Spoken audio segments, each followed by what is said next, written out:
Sabzavot mahallasida tavallud topgan. 1970-80 yillarda 17-maktabda matematika fani o'qituvchisi lavozimida ishlagan.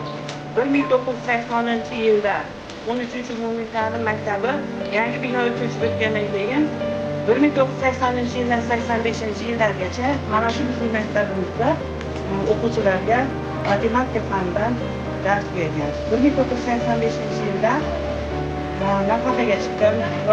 2016-yil 19-dekabr kuni doktor kasallik natijasida vafot etgan.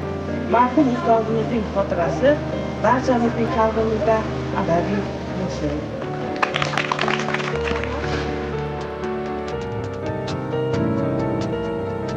Nozima Mohir opamiz haqida, hayoti va faoliyati haqida Mo'ydinova Mohir opam birinchi o'qituvchim edi. Men gapiray deb o'zi so'radi. Marhamat. Mirzayeva Mohiraxon 1940-yilning 2-fevral kuni Jalaquduq tumani O'rg'u mahallasida dunyoga kelgan.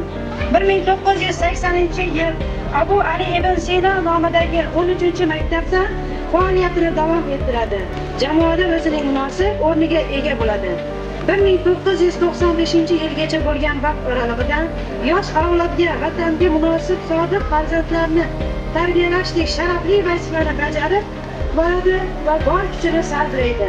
Hozirgi kunda ko'plab shogirdlari xalq xo'jaligining barcha sohalarida faol xizmat qilib kelmoqda. Ko'p nafar farzandning onasi hozirgi kunda ularning barchasi namunali oilalar qatorida saf olgan bo'lib, xalq xo'jaligining barcha sohalarda, deyarli meditsinada ayniqsa alohida tilga olib o'tishimiz kerak.